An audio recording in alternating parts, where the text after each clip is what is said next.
Hello students. तो आज हम इस वीडियो में देखेंगे एनसीईआरटी के line by line explanation animal kingdom के, जो कि हमारा क्लास 11 चैप्टर 4 में आता है। तो इसके लिए मैंने एक बोनस वीडियो बनाया था।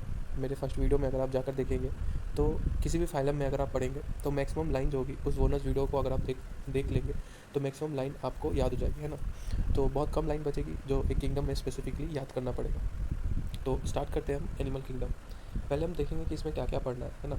हम इसमें पढ़ेंगे बेसिस ऑफ क्लासिफिकेशन, फिर हम पढ़ेंगे क्लासिफिकेशन ऑफ एनिमल्स। तो बेसिस ऑफ क्लासिफिकेशन में हम देखेंगे किस किस बेस पे एनिमल्स को क्लासिफाई किया गया है ना, किस किस बेस पे किंगडम्स को अलग किया गया है और कौन कौन से कैरेक्टरिस्टिक्स कॉमन्स होते हैं इन सारे किंगडम्स में। फिर हम देखेंगे क्लासिफिकेशन ऑफ एनिमल्स, फिर हम कौन कौन से सारे जो फाइलम्स हैं उसे हम एक एक करके पढ़ेंगे। तो इस वीडियो में पहले हम इंट्रोडक्शन वाले पार्ट को देखेंगे, है ना, बेसिस ऑफ क्लासिफिकेशन को देखेंगे। उसके बाद मैं हर एक फाइलम के लिए अलग अलग वीडियोस बना दूँगा, जिससे कि ज़्यादा बर्डन नहीं लगता, है ना। अलग अलग फाइलम, जो भी फाइलम आपको देखना हो सकता है कोई फाइलम आपका सही हो, कोई फाइलम में परेशानी हो, तो उसके लिए अलग अलग से वीडियो मैं बना दूँगा, है ना। तो स्टार्ट करते हैं एनिमल किंगडम। तो ये इंट्रोडक्शन का पार्ट जो है ये आप देख लेंगे, है ना, इसमें ज़्यादा कुछ दिया हुआ है नहीं। फिर देखते हैं बेसिस ऑफ क्लासिफिकेशन। अब बेसिस ऑफ क्लासिफिकेशन में क्या क्या है तो देखेंगे। बेसिस ऑफ क्लासिफिकेशन में हमारा लेवल ऑफ ऑर्गेनाइजेशन, मतलब किस किस बेसिस पे हमने इस फाइलम को अलग अलग बांटा है ना। तो पहला जो हम देखते हैं वो है हमारा लेवल ऑफ ऑर्गेनाइजेशन। तो इसमें देखो यहाँ पर है, ठीक है, in spite of differences in structure and form of different animals, they are fundamental feature common to various individual in relation to the arrangement of cells, यानी कि level of organisation, body symmetry के अनुसार, फिर nature of coelom, फिर pattern of digestive circulatory reproductive system, है ना। तो ये सारी चीज़ें हम पढ़ेंगे अभी कि देखो बहुत सारी डाइवर्सिटी है एनिमल में, बहुत ज़्यादा ही डाइवर्सिटी है, बट कुछ कुछ फीचर्स जो है वो कॉमन है। वही कॉमन फीचर को लेकर हमने फाइलम्स को बांटा है और कॉमन फीचर्स को एक साथ वहाँ पर दिखाया है, ठीक है। तो देखेंगे लेवल ऑफ ऑर्गेनाइजेशन में क्या है। तो जो मेरी बोनस वीडियो है उसमें मैंने सारे कॉमन फीचर्स जो है वो फाइलम के अनुसार बता दिया है। अगर आप उसे देखेंगे तो यहाँ पे आपको कम परेशानी होगी, है ना, या फिर परेशानी नहीं होगी। तो हम देखते हैं पहले लेवल ऑफ ऑर्गेनाइजेशन के बारे में, ठीक है। Though all members of animal are multicellular, जैसा कि हम जानते हैं कि सारे मेंबर्स जो है इसके मल्टी सेलुलर हैं। तो जैसा कि बायोलॉजिकल क्लासिफिकेशन में हमने देखा था कि जो हमारा मोनेरा है वो यूनिसेलुलर है, प्रोटिस्टा यूनिसेलुलर है, और फिर जो बाकी सारे थे वो मल्टी सेलुलर में आते हैं, है ना। फिर देखेंगे तो ऑल मेंबर्स ऑफ एनिमिलिया, है ना, एनिमिलिया के जितने मेंबर्स हैं सारे क्या है, मल्टी सेलुलर है ना। All of them do not exhibit the same pattern of organisation of cell, सारे में सेम पैटर्न नहीं होगा, किसी में सेलुलर लेवल होगा, किसी में tissue level, organ system level होगा, है ना। यही बताना चाह रहा है ये एग्जैक्टली। फॉर एग्जाम्पल जैसे कि स्पॉन्जेस यानी पॉलीफेरा, इसमें क्या होगा, cells are arrange loose cell aggregate, है ना। सेल्स जो है सेल्स में ही अरेंजमेंट होता है इसका, ठीक है, टिश्यू फॉर्म नहीं होता। इसमें जो सेलुलर लेवल ऑफ ऑर्गेनाइजेशन है इसमें टिश्यू का फॉर्मेशन नहीं होता, सेल्स में ही डाइजेशन, है ना। तो सब कुछ सेल में ही हो जाता है। दे एग्जिबिट सेलुलर लेवल, तो याद करो हमने फर्स्ट वीडियो में क्या देखा था, पॉलीफेरेंस, इसमें सेल एग्रीगेट यानी कि सेलुलर लेवल ऑफ ऑर्गेनाइजेशन, है ना। Some division of labour activities occur among the cell, तो इसमें जो डिवीज़न ऑफ लेबर होता है यानी कि सेल जो भी काम होगा जैसे डाइजेशन का, है ना, एब्जॉर्प्शन का, तो सारे क्या करेंगे, सेल्स ही करेंगे, इसमें कोई भी स्पेसिफिक टिश्यू नहीं होगा। अब इसके आगे हम जब बढ़ते हैं तो सीलेंट्रेट्स में क्या होता है कि इसमें कॉम्प्लेक्स लेवल का अरेंजमेंट होता है ना। सेल्स जो होते हैं वो टिश्यू फॉर्म कर देते हैं, ठीक है, सेल्स जो होते हैं वो टिश्यू फॉर्म कर देते हैं, इसलिए इसमें टिश्यू लेवल ऑफ ऑर्गेनाइजेशन होता है। देखो हमें क्या क्या पढ़ना है, हमें बस कुछ ही चीज़ें पढ़नी है। जैसे कि हमें क्या पढ़ना है, एक तो सेलुलर लेवल, है ना, सेलुलर लेवल, दूसरा पढ़ना है टिश्यू, फिर पढ़ना है ऑर्गन, फिर पढ़ना है ऑर्गन सिस्टम, है ना। ये सारे पढ़ने हैं हमें लेवल ऑफ ऑर्गेनाइजेशन में। तो जैसा कि हम देख चुके हैं कि ये जो सेलुलर लेवल ऑफ ऑर्गेनाइजेशन है ये पॉलीफेरा में, अब जो बाकी आएगा ये इसमें आ जाएगा टिनोफोरा और सीलेंटेटा, ठीक है। और ये जो ऑर्गन सिस्टम है इसमें आ जाएगा ब्रेथियल मेंटिस, और ये जो organ system level of organisation है इसमें आ जाएगा aschelminthes, annelida, arthropoda, mollusca, और बाकी के सभी जो है ना, ईटीसी, बाकी के सभी जो है इसमें आ जाएंगे, है ना। तो यहाँ पर हम वही देखते हैं कि देखो a still higher level of organization, that is organ level, is exhibited by members of Plathial mentis। देखो Plathial mentis में क्या है, organ level of organization है, और दूसरा जो है मतलब और आगे वाले फाइलम्स में इसमें organ system level of organization मिल जाएगा, है ना। इन एनिमल्स लाइक जैसे कि एनिलीड, आर्थ्रोपोडा, मोलस्का, फिर इकानोडर्मेटा, हेमिकोडेटा, कोडेटा, organs associated to form functional system, है ना। इस system concern with specific physiological function. तो इस पैटर्न को हम organ system level of organization बोलते हैं, है ना, जो कि हमारा एस्केल मेंथिस से लेकर कोडेटा तक चलेगा। क्या, organ system level of organisation. Organ system in different groups of animal exhibited by various pattern of complexity, ठीक है। जो डिफरेंट एनिमल होंगे उसमें डिफरेंट कॉम्प्लेक्सिटी भी होगी, जैसे कि डाइजेस्टिव सिस्टम अगर हम देखें प्लेथियल मेंथिस में हैज़ ओनली सिंगल ओपनिंग, है ना। प्लेथियल मेंथिस में हमें क्या मिलती है, single opening to outside of the body that serve as both mouth और एनस, है ना। माउथ और एनस दोनों का काम करता है क्या, सिंगल ओपनिंग, जो कि प्लेथियल मेंथिस में होता है। And is hence is called incomplete, तो इसे क्या बोलेंगे हम, इनकम्प्लीट। तो डाइजेस्टिव सिस्टम की जब बात हो रही है तो हम यहाँ पर देखेंगे कि कितनी तरह की डाइजेस्टिव सिस्टम हमने पढ़ा था, है ना। तो देखेंगे हम यहाँ पे कि पहले हमने पढ़ा था सेल एग्रीगेट, सेल एग्रीगेट ना। फर्स्ट वाले वीडियो में आपको सब कुछ मिल जाएगा। पहले हमने पढ़ा था सेल एग्रीगेट, फिर हमने पढ़ा था ब्लाइंड सेक। ये जो ब्लाइंड सेक है इसमें ही हमारा क्या होता है कि एक ही माउथ होता है, वन माउथ, और यही जो होता है एनएस के जैसा भी काम करता है ना। माउथ होगा या एनएस दोनों सेम ही ओपनिंग में होंगे, तो उसे हम क्या बोलेंगे, ब्लाइंड सेक यानी इनकम्प्लीट, है ना। ये क्या होता है, इनकम्प्लीट डाइजेस्टिव सिस्टम, है ना। अब जो दूसरा हमने देखा था वो देखा था ट्यूब विद इन ट्यूब, ये तीसरा है, ट्यूब विद इन ट्यूब, है ना। तो ये जो ट्यूब विद इन ट्यूब का है ये कंप्लीट डाइजेस्टिव सिस्टम है ना। ये क्या है, ये कंप्लीट डाइजेस्टिव सिस्टम है जिसमें कि वन माउथ और वन एनस, है ना। एक माउथ भी होगा और एक एनस भी प्रेजेंट होगा, इसलिए ये कंप्लीट क्या होता है, डाइजेस्टिव सिस्टम होता है, ठीक है। तो जैसा कि हमने देखा था फर्स्ट वाले वीडियो में, आप देखोगे अगर, तो प्लेथियल मेंथिस में ब्लाइंड सेक बॉडी प्लान होता है, बॉडी प्लान भी कहते हैं इसे, है ना। ब्लाइंड सेक बॉडी प्लान होता है, और सिलेंट्रिका टिनोफोरा में भी ब्लाइंड सेक बॉडी प्लान होता है। जबकि पॉरीफेरेंस की बात करें तो पॉरीफेरेंस में सेल एग्रीगेट बॉडी प्लान होता है ना। और एस्केल मेंथिस से लेकर कोर्डेटा तक tube with in tube body plan होता है, ठीक है। वही यहाँ पे बताने की कोशिश की गई है। देखो, एक कंप्लीट डाइजेस्टिव सिस्टम है टू ओपनिंग, दो ओपनिंग होते हैं कंप्लीट डाइजेस्टिव सिस्टम में, जिसे हम ट्यूब विद इन ट्यूब भी कहते हैं, माउथ और anus. Similarly the circulatory system, अब देखो ओपन और क्लोज सर्कुलेटरी सिस्टम, है ना। तो ओपन वाले में क्या होता है, ओपन सर्कुलेटरी सिस्टम जो होता है वो होता है ब्लड जो है वो पंप होता है हार्ट के बाहर, है ना। हार्ट से जब ब्लड पंप होगा तो वो सेल और टिश्यू में जाएगा और डायरेक्टली बात कर देगा उसे, है ना। तो देखो इसको समझते हैं पहले क्या होता है, ठीक है। जैसे कि देखो ये कोई ऑर्गन है तुम्हारा, है ना, और यहाँ पे ओपन सर्कुलेटरी सिस्टम है, तो यहाँ पर जो है हार्ट प्रेजेंट है, ठीक है। ये है हार्ट अपना, ठीक है, हार्ट प्रेजेंट है। और हार्ट से जब भी ब्लड पंप होगा तो हर जगह जाएगा, ठीक है, हर जगह जाएगा, तो यहाँ पे भी आएगा और इसको क्या कर देगा, बात कर देगा, है ना, इसको बात कर देगा। तो ढेर सारा जब ब्लड इस पर आ जाएगा तो ये खुद ही ब्लड को एब्जॉर्ब कर लेगा, तो ये होता है ओपन सर्कुलेटरी सिस्टम, ठीक है। और अब हम देखेंगे क्लोज सर्कुलेटरी सिस्टम क्या होता है। क्लोज सर्कुलेटरी सिस्टम जैसे कि हमारे अंदर, है ना, उसमें क्या है, आर्टरीज है, वेन्स है, ब्लड वेसल्स है ना। तो जो क्लोज सर्कुलेटरी सिस्टम होते हैं, है ना, जो क्लोज सर्कुलेटरी सिस्टम होते हैं उसमें ब्लड जो है वो सीरीज ऑफ वेसल्स में या सर्कुलेट करते हैं, जो कि वेरिंग डायमीटर्स का होता है, मतलब सबके डायमीटर्स अलग अलग। अब अगर आप हमारे में देखें तो हमारे में क्या है, आर्टरीज, आर्ट्रियोल, कैपिलरीज, ठीक है, वेन्स, वेंट्रिकल्स, कैपिलरीज। तो कैपिलरीज जो होते हैं वो सबसे पतले होते हैं, है ना, और आर्टरीज और वेन्स जो होते हैं वो मोटे मोटे होते हैं, और कैपिलरीज पतले होते हैं, ठीक है। आर्टरीज, आर्ट्रियोल्स भी पतले होते हैं आर्टरीज से, ठीक है। तो वेरिंग डायमीटर भी हमने देखा इसमें क्लोज सर्कुलेटरी सिस्टम में। अब हम बॉडी सिमेट्री की बात करते हैं, तो बॉडी सिमेट्री जो है हमारा वो है रेडियल और बायलेटरल, दो ही टाइप की बॉडी सिमेट्री है।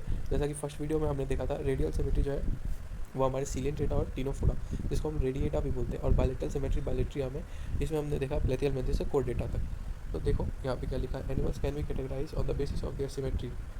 जैसे स्पॉन्जेस ये होते हैं एसिमेट्रिकल, कोई भी प्लेन जो होगी इसके सेंटर से पास नहीं होगी जो इसे टू इक्वल हाफ्स में बांट दे, है ना। कोई भी प्लेन ऑफ सिमेट्री नहीं होगी जो इसे टू इक्वल हाफ में बांट दे, उसमें हम लोग क्या बोलेंगे, एसिमेट्रिकल, है ना। जैसे पॉलीफेरा वो क्या है, asymmetrical. When any plane passing through the central axis, जब कोई भी प्लेन सेंट्रल एक्सिस से पास होगी और बॉडी को टू आइडेंटिकल हाफ्स में बांट देगी तो उसे हम रेडियल सिमेट्री कहते हैं। देखो यहाँ पर जैसे कि ऊपर देख सकते हो, है ना, ऊपर देखो हाइड्रा का फिगर है, ठीक है। हाइड्रा का फिगर में जब हम देखते हैं तो यहाँ पर देखो ये एक प्लेन ऑफ सिमेट्री है ना। ये देखो पहले प्लेन ऑफ सिमेट्री, दूसरी प्लेन ऑफ सिमेट्री, ये जो है दोनों प्लेन ऑफ सिमेट्री। अगर एक प्लेन ऑफ सिमेट्री की हम बात करें तो ये टू इक्वल्स पार्ट में, जैसे मान लो ये है प्लेन ऑफ सिमेट्री, ठीक है, एक पार्ट ये हो गया और दूसरा पार्ट ये हो गया, ठीक है। तो दो इक्वल पार्ट में अगर कोई भी प्लेन ऑफ सिमेट्री पास कर रही है और दो से ज़्यादा पास कर रही है तो उसे हम रेडियल सिमेट्री कहते हैं, ठीक है, उसे क्या कहते हैं, रेडियल सिमेट्री। और बायलेटरल सिमेट्री के बारे में अगर हम देखें तो यहाँ पर देख सकते हो ये जो फिगर है ना, ये है बायलेटरल सिमेट्री, ये जो है लाइन ऑफ सिमेट्री, ठीक है। लाइन ऑफ सिमेट्री में पहले हाफ और दूसरे हाफ में देखो इक्वल है ना, दोनों ही हाफ इक्वल है। बट अगर हम इधर प्लेन ऑफ सिमेट्री दिए तो ये पार्ट इसके इक्वल नहीं होगा, यानी कि बस एक ही प्लेन ऑफ सिमेट्री है जो कि इसको दो इक्वल पार्ट में बांट देगा, उसे हम क्या कहेंगे, बायलेटरल सिमेट्री कहेंगे, ठीक है। तो बायलेटरल सिमेट्री में हमारे कौन आ जाते हैं, सारे आ जाते हैं, प्लेथियल मेंथिस से लेकर सब, ठीक है। देखो यहाँ पे Coelenterata, Ctenophora and Echinodermata have this kind of body plan, है ना। अब देखो क्या है, रेडियल सिमेट्री जब हम बात करते हैं तो इसमें सिलेंटेटा टिनोफोरा यानी दो तो आएंगे, इकायोडर्मेटा के एडल्ट आएंगे, याद रखना है इसको, इकायोडर्मेटा के एडल्ट आएंगे, ठीक है, एडल्ट आएंगे, ये एक्सेप्शन है, इसको याद रखना, इकायोडर्मेटा के एडल्ट आएंगे जिसमें रेडियल सिमेट्री होगी, है ना, इकायोडर्मेटा के एडल्ट में रेडियल सिमेट्री होगी, बाकी में बायलेटरल सिमेट्री होती है, ठीक है। अब हम आगे बात करते हैं एनिमल्स लाइक जैसे एनिलिडा, आर्थ्रोपोडा और भी है सारे, इसमें बॉडी डिवाइडेड दो इक्वल हाफ में होगी और एक ही प्लेन पास करेगा, है ना, जिसे हम क्या बोलते हैं, बायलेटरल सिमेट्री, जिसे हम क्या बोलेंगे, बायलेटरल सिमेट्री बोलेंगे, है ना, जिसे हम क्या बोलेंगे, बायलेटरल सिमेट्री, बायलेटरल सिमेट्री, ठीक है। अब हम आगे देखते हैं जर्म लेयर, ठीक है, जर्म लेयर के बारे में हम बात करते हैं। तो जर्म लेयर क्या होता है, डिप्लोब्लास्टिक ट्रिप्लोब्लास्टिक, देखो यहाँ पर दोनों ही दिखाया गया है, ठीक है। तो डिप्लोब्लास्टिक में अगर हम देखें तो पहला जो है ये हमारा डिप्लोब्लास्टिक है, ये ट्रिप्लोब्लास्टिक है। देखो एंडो और एक्टोडर्म दोनों में ही होंगे, बट डिप्लोब्लास्टिक में मीजोग्लिया होगा, है ना, डिप्लोब्लास्टिक में मीजोग्लिया होगा, और ट्रिप्लोब्लास्टिक जो होगा हमारा उसमें प्रॉपर मीजोडर्म होगा, है ना। ट्रिप्लोब्लास्टिक में प्रॉपर मीजोडर्म होगा, बट डिप्लोब्लास्टिक में क्या होगा, मीजोग्लिया होगा, मीजोडर्म नहीं होगा, ठीक है। 3 लेयर होंगे ट्रिप्लो में और डिप्लो में 2, तो ऐसे हम याद करते हैं, देखो डिप्लो 2 है ना, तो दो किंगडम, 2 फाइलम आएंगे इसमें, सिलेंटेटा और टिनोफोरा, है ना, सिलेंटेटा और टिनोफोरा, बाकी सारे जो आएंगे वो ट्रिप्लोब्लास्टिक में आएंगे, जैसे कि प्लेथियलमेंथिस, एनिलिडा, है ना, आर्थ्रोपोडा, मोलस्का, एस्केलमेंथिस, है ना, ये आ जाएगा यहाँ पे, मोलस्का, इकानोडर्मेटा, हेमिकोडेटा, कोडेटा, ठीक है। तो ये सारे जो आ जाएंगे ये हमारे डिप्लोब्लास्टिक में आ जाएगा, और डिप्लोब्लास्टिक में बस 2 ही आएगा, सिलेंटेटा और टिनोफोरा, ठीक है। तो अब देखते हैं कि यहाँ पे क्या दिया हुआ है। तो देखो animals in which the cells are arrange in 2 embryonic, 2 ही एम्ब्रायोनिक लेयर में, एक्सटर्नल जो होगा एक्टोडर्म होगा और इंटरनल जो होगा वो एंडोडर्म होगा, इसे हम लोग डिप्लोब्लास्टिक कहते हैं, जैसे कि सिलेंटेटा, है ना, इसमें याद रखना टिनोफोरा भी आएगा, ठीक है, 2 है तो 2 ही होगा। एंड अनडिफरेंशिएटेड लेयर जिसे मीजोग्लिया कहते हैं वो भी प्रेजेंट होगा बिटवीन एक्टोडर्म एंड एंडोडर्म में, है ना। These animals which developing those animal in which the developing embryo has third germinal layer, जिसमें थर्ड जर्मिनल लेयर होगा यानी कि मीजोडर्म, है ना, तो उसे हम क्या बोलेंगे, ट्रिप्लोब्लास्टिक एनिमल बोलेंगे, है ना। तो किसके किसके बीच होगा, एक तो एक्टोडर्म और एंडोडर्म के बीच होगा, इसे हम लोग ट्रिप्लोब्लास्टिक एनिमल बोलेंगे, जो कि प्लेथियलमेंथिस से कोडेटा तक होगा। बाकी सारे ट्रिप्लोब्लास्टिक है, बट डिप्लोब्लास्टिक कौन है, याद रखना, सिलेंटेटा और टिनोफोरा, ठीक है। फिर अगर हम बॉडी कैविटी सीलोम के बारे में बात करें तो मेरे फर्स्ट वीडियो में सब कुछ दिया है, अगर आप उसे अच्छे से देखेंगे और समझ लेंगे तो ये चीज़ आपके लिए बहुत ही आसान हो जाएगी। तो देखेंगे यहाँ पे प्रेजेंस एंड और absence of cavity between the body wall and the gut wall is very important in the classification, ठीक है। इस क्लासिफिकेशन में ये जो है बहुत इंपॉर्टेंट होता है सीलोम के बारे में जानना। तो body cavity which is lined by mesoderm is called coelom, ठीक है। बॉडी कैविटी जो मीजोडर्म से लाइंड होगा उसे हम क्या कहते हैं, coelom. Animals possessing coeloms are called coelomata, तो एनिमल्स जिसके पास सीलोम बॉडी कैविटी होगी, ठीक है, उसे हम लोग क्या बोलेंगे, सीलोमेट्स, ठीक है, जैसे कि annelids, Mollusca, arthropoda, Echinodermata, hemichordata और कोडेटा, ठीक है। तो इसे याद रखेंगे कि ए सीलोमेट्स जो होंगे हमारे वो होंगे एस्केलमेंथिस, और स्यूडोसीलोम जो होगा वो होगा प्लेथियलमेंथिस, और बाकी जो होगा वो होगा सीलोम्स, ठीक है। क्योंकि सीलोम्स के बेसिस पे हमने 3 पार्ट में बांटा था, स्यूडोसीलोम, ए सीलोमेट्स और सॉरी मैंने कुछ गड़बड़ कर दिया है। देखो ए सीलोमेट्स जो होंगे हमारे वो होंगे प्लेथियलमेंथिस, स्यूडोसीलोम होगा एस्केलमेंथिस, और जो बाकी सीलोम होगा वो होगा हमारा annelida, arthropoda, mollusca, echinodermata, hemichordata, कोडेटा।